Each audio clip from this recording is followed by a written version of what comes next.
Radio Rahim with Amir King Kong in the kingdom of Saudi Arabia. It's great to see you first of all, man. It's been a long, long time.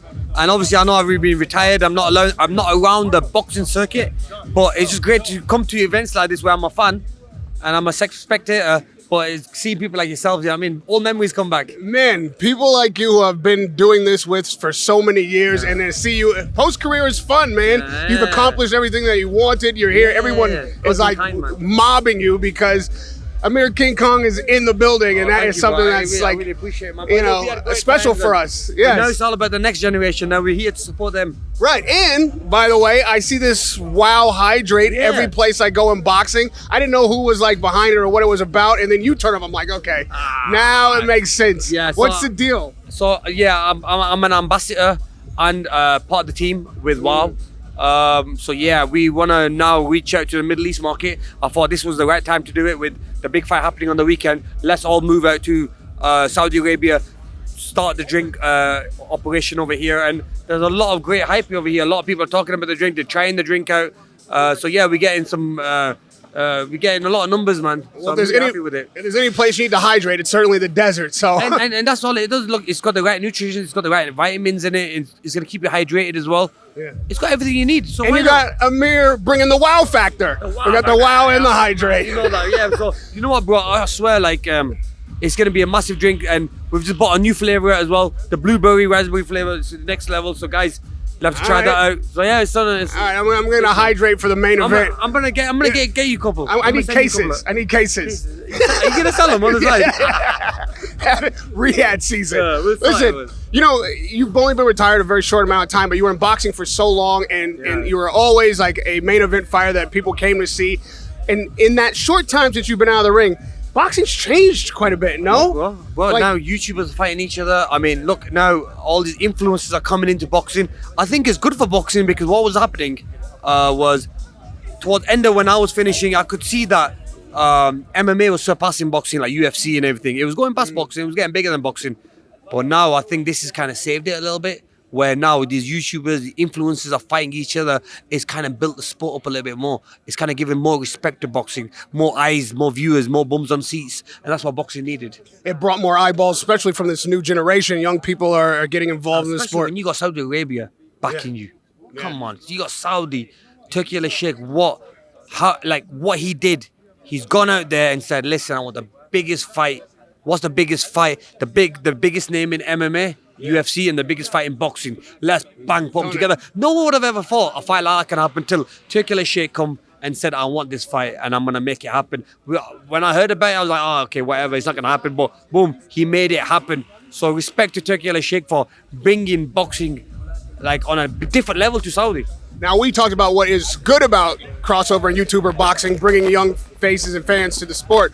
What about the skill level, though? I know a couple of weeks ago we saw Logan Paul, and then we saw Dylan Dennis, a former UFC fighter, and, KSI. Like, are these guys any actual good? I mean, they some are good, some are ordinary, some are just maybe below good. but listen, it's a fight. It takes balls to get in that ring. These people have never boxed before. They're going in there to give their fans a chance to see them do something different, something new. Who do you feel is the best of them? The best of Jake Paul. The best of I them. think Jake's probably better than most of them. Yeah, Jake's really good. Yeah, I've seen him when he knocked out Woodley. Ooh. So he had that power, and sometimes just to get that power and that turn that he put in that shot when he knocked him out. What a shot that You're was. impressed. Yeah, I was impressed by that shot, yeah. I mean, and Woodley's not a bad fighter. Woodley was in shape. It's not like he went down.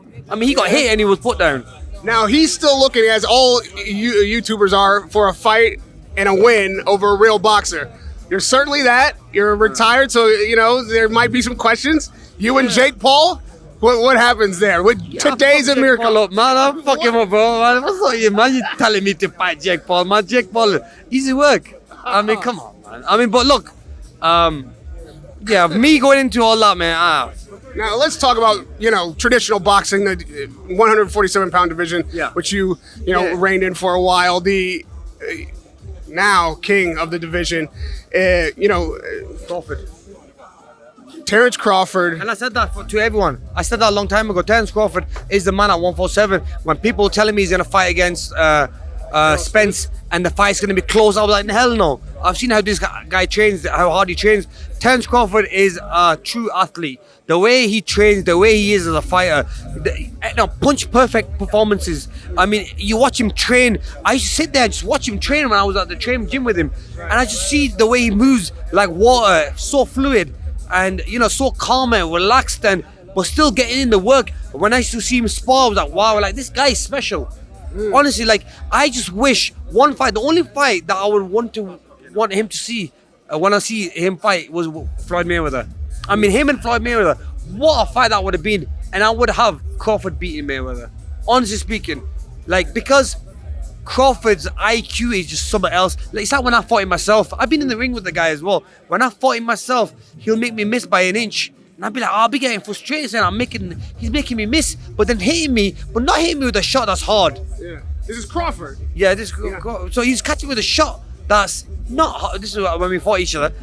He's making me miss, but catching me with a little shot that's frustrating me and getting me angry. And then I make a mistake and he'll catch me with a counter shot, and he's still a very strong fighter. So look, say what you want, he is the best at 147, and I mean, it's amazing that I shared the ring with one of the best fighters in the 147-pound division. Crawford is the best out there, yeah. He's called out Canelo at 168 pounds. 160 would be his preference. In either way, can he do anything with Canelo? 160. Yeah. Look, he's big for the weight, yeah.